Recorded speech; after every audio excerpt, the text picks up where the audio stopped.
The guard's name was Isahaku, and he had forgotten how to be a person.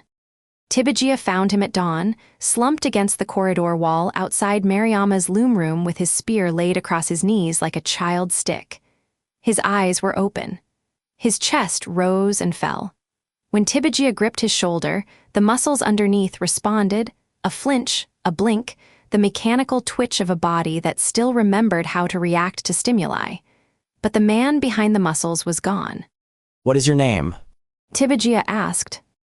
The guard looked at him, not through him, at him, the way a dog looks at a doorknob, recognizing the shape, unable to comprehend the function. "I don't know," the guard said. The words came out clean. Grammar intact, pronunciation crisp, the Dagbani vowels round and properly placed. His voice worked. His language worked. But the content behind the language, the memories, the identity, the 30-odd years of living that had produced a man named Isahaku who could hold a spear and tell bad jokes during watch rotation and send half his wages to his mother in Yendi, all of it had been scooped out. What remained was a vessel. A breathing, blinking vessel with nothing inside.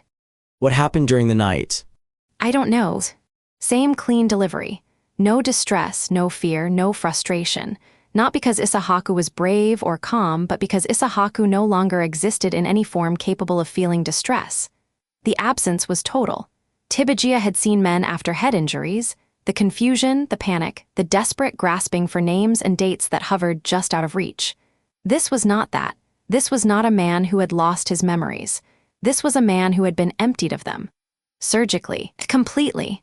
The way you pull threads from a weave without disturbing the surrounding fabric. The worst part was the blankness.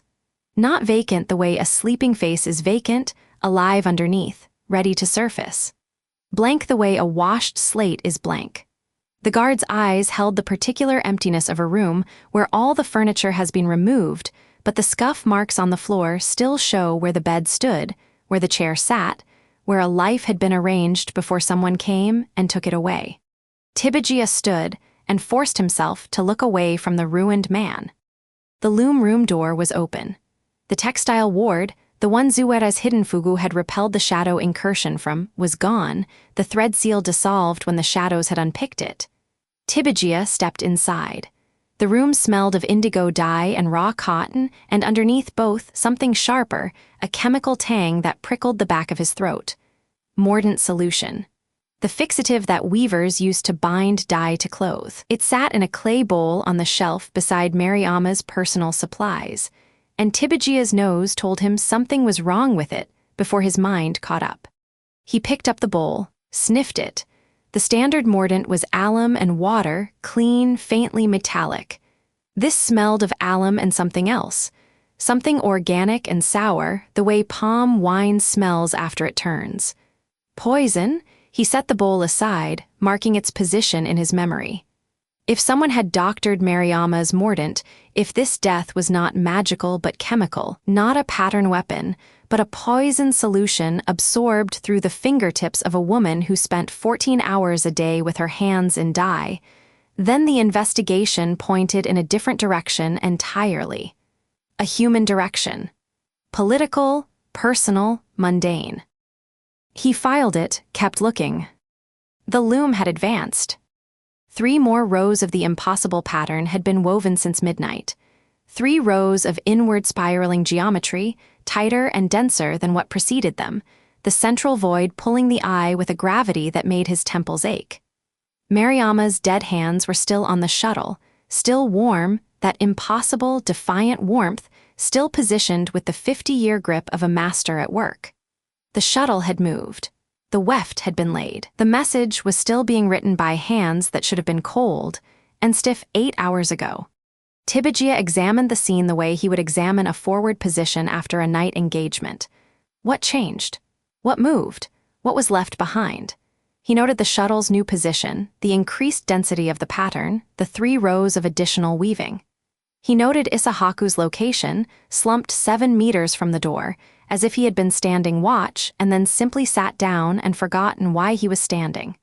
He noted the dissolved ward, the absence of physical damage, the impossibility of the pattern, advancing without a living weaver to operate the loom. and he noted the mordant bowl with its wrong smell. He found WuDon in the guild's communal kitchen, sitting alone at a wooden table with a cup of shea leaf tea she was not drinking. Steam curled from the cup's rim and dissolved into the morning air, which carried the warm yeast smell of millet bread from the apprentice kitchens next door. She looked like she had not slept. The helpful student persona was gone, stripped away overnight, leaving a young woman who sat with the rigid stillness of someone holding something heavy. Tibajir recognized that stillness. He had seen it on soldiers who had survived engagements that should have killed them. The body goes quiet when the mind is working too hard to allow movement. He noticed her wrists. Where the enchanted fugu had pressed against her skin during last night's activation, thread pattern bruises tracked along the tendons in precise geometric lines, indigo dark, raised slightly, like brands pressed into her flesh by the cloth itself. She had pulled her sleeves down to cover them, but the cuffs rode up when she reached for the tea she was not drinking, and the bruises were visible for a moment before the cotton fell back. The pattern advanced 3 rows. He said, sitting across from her. The bench was hard and smooth, worn to a polish by generations of weavers' backsides. My guard lost his memory, all of it. He does not know his own name. WuDon did not look surprised. She looked tired the way stone looks old, not a condition, but a state of being. The pattern protects itself. Anyone who watches the encoding process too long, who tries to observe the cipher while it writes, loses the observation. The pattern removes the memory of being watched. That is not what happened to Isahaku. Tibajia kept his voice level. He did not lose one memory, he lost all of them. He is sitting in that corridor like a newborn with a man's body. Whatever the pattern did to him, it did not edit a single observation. It gutted him. Something moved behind WuDon's eyes. Grief or guilt or the shadow of both. The protection scales with proximity and duration. A glance would cost you a few minutes, an hour of focused observation. She stopped, swallowed. Mom Mariama built the cipher to protect itself at any cost. She did not design it to be kind. You did not warn me. I did not know you would post a guard inside the observation range. Her voice was flat, factual, but her hands tightened around the cup. The bruises on her wrists darkened with the pressure. I would have if I had thought of it. I am sorry. Tibajia studied her. 12 years of military service had given him a taxonomy of liars: the nervous, the rehearsed, the pathological, the strategic. WuDon was none of these. She was telling the truth, but she was telling it the way a card player lays down cards, one at a time, face up, watching to see which ones you pick up and which ones you leave on the table. I found something. He said. The mordant solution in Mariama's studio. It smells wrong, sour, not standard alum solution. WuDon's hands went still on the cup. For a half-second, something flared in her expression: surprise, calculation, a rapid reassessment of terrain. Then it was gone. The mordant is mixed fresh each week by the guild's dye master. If it is turned, it may be contamination, or someone doctored it. If Mariama was absorbing a tainted fixative through her skin for weeks, it could explain the death without invoking shadow attacks and self-weaving looms. It could, WuDon said carefully. But it would not explain the warm hands, or the advancing pattern, or Isahaku. She was right. The mordant was a thread worth pulling, worth following, but it did not account for the impossible things in that room.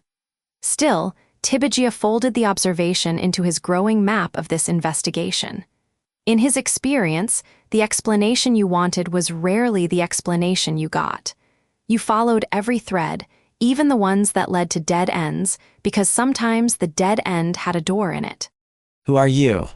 He asked, not the casual question from the night before, the direct one, the one that expected an answer. I told you, Mariama's student. You wear enchanted fugu beneath plain cotton. You stepped between a military investigator and a shadow incursion with the reflexes of someone who has rehearsed that exact scenario. You analyze pattern architecture with the fluency of a master, not a junior, and last night's activation left marks on you. He nodded at her wrists. Whatever that fugu cost you, you are still paying. WuDon pulled her sleeves down. The movement was careful, deliberate, not hiding, not denying. Acknowledging. The way a soldier acknowledges a wound by covering it. Yes, it is there. No, I will not discuss it. We have work to do. I am Mariama's daughter. As she said. The word dropped into the space between them like a stone into still water. Tibijia watched the ripples move across Zuera's face, the tightening around her eyes, the minute quiver at the corner of her mouth, the careful steadying of her breathing that told him she had been holding this particular truth behind her teeth for a long time, and letting it out cost her something. The guild records list Mariama as having no children. He said.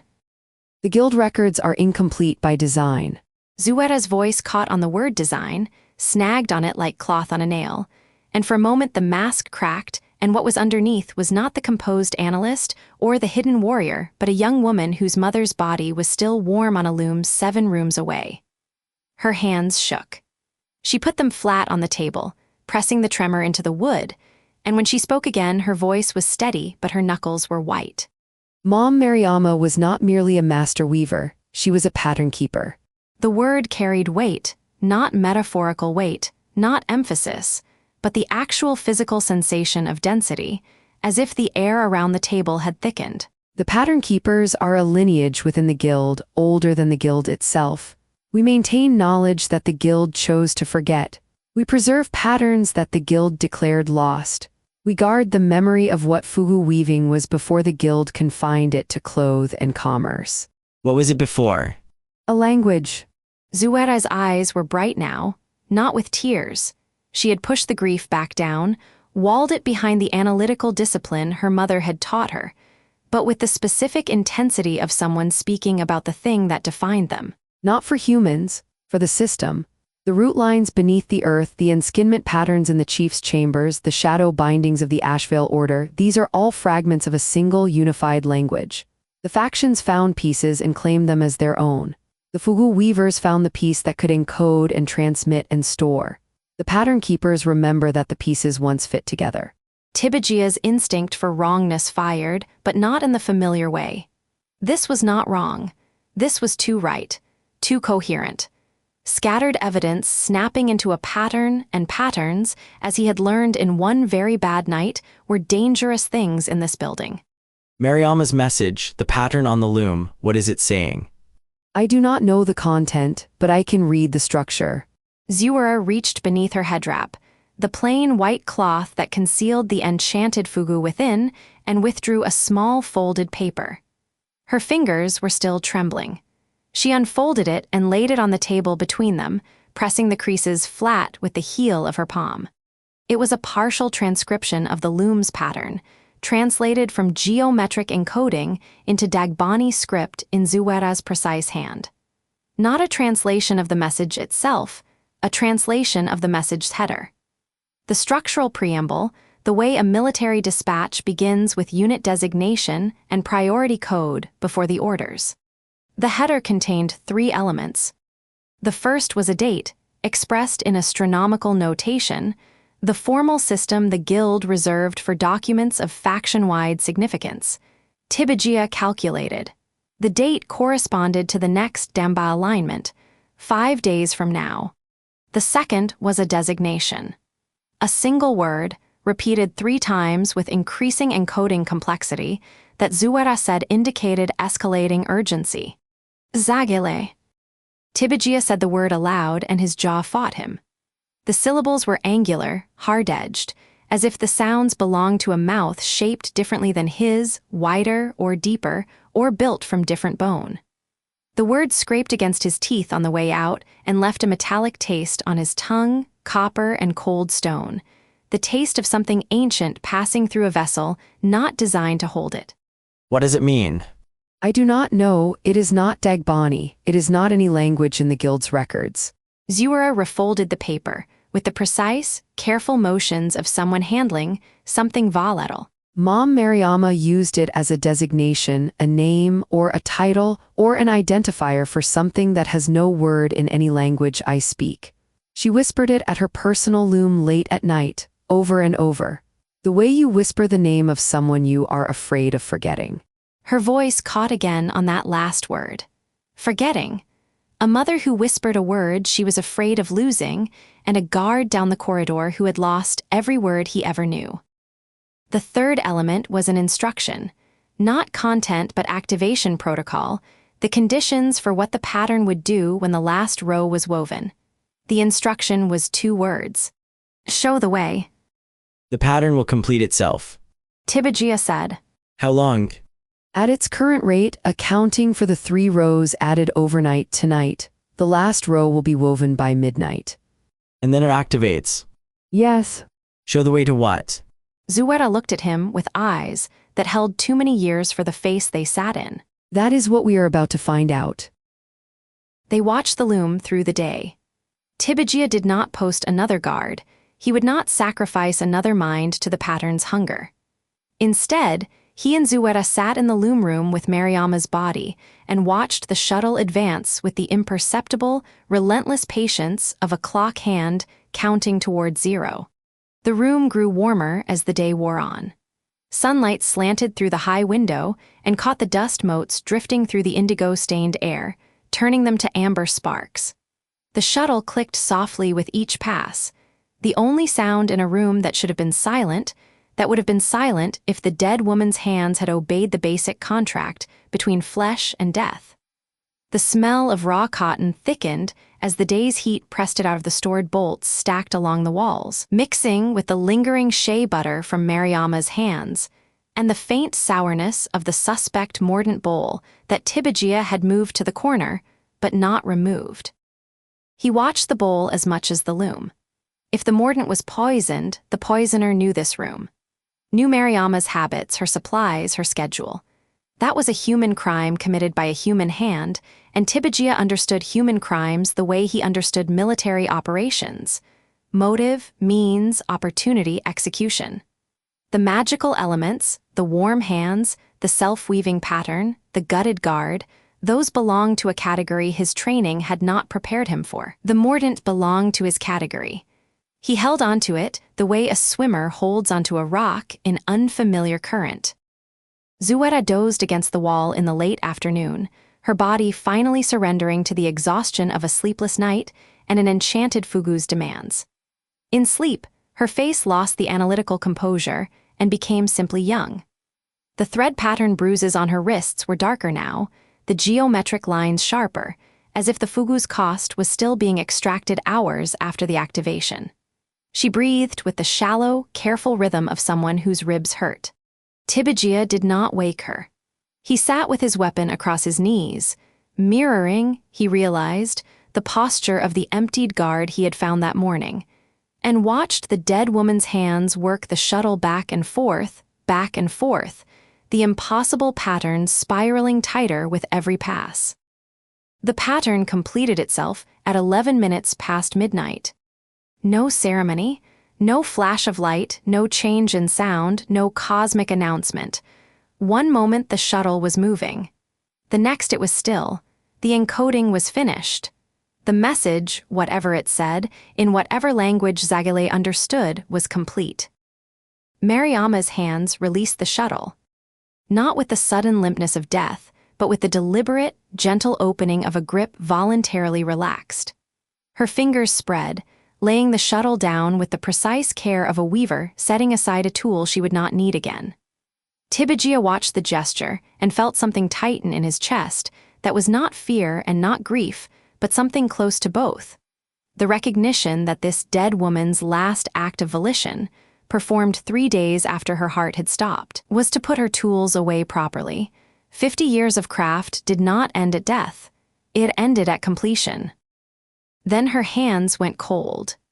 The warmth that had defied 3 days of death drained away in seconds, rushing out of her fingers like water from a cracked vessel, and Mariama Wulana's hands were finally, thoroughly, unremarkably dead. The smock fell from the loom. Not the way fabric falls, shapeless, obedient to gravity, pooling on the floor in whatever configuration chance dictates. This fell and folded, each fold precise, each crease geometric.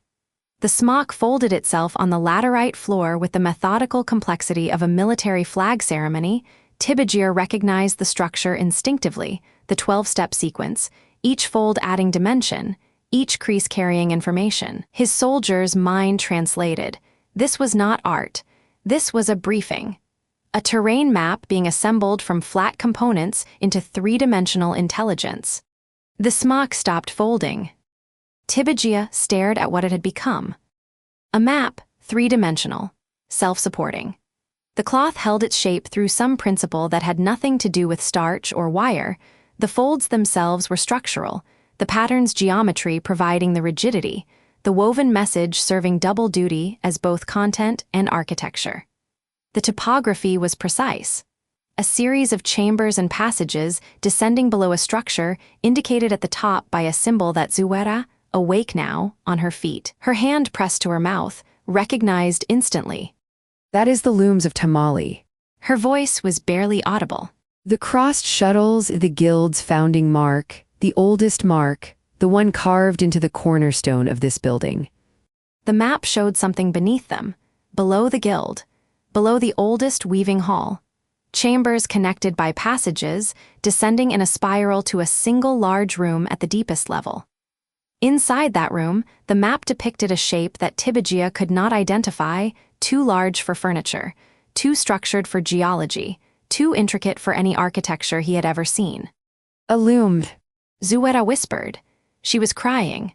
Not sobbing, not breaking, tears running silently down her face while her eyes consumed the map with the hunger of someone seeing proof. That is a loom beneath this building. She turned to Tibijia, and the tears were not weakness but fuel, not grief but vindication. The pattern keepers spoke of it. My mother spoke of it. The first loom, the loom that existed before the guild, before fugu weaving was confined to cloth, the loom that wove the system itself. The map pulsed once, a gentle amber glow, warm as firelight, the color of the grandfather tree's impossible fruit, and settled into stillness. Mariama's last pattern had spoken, show the way. And the way led down.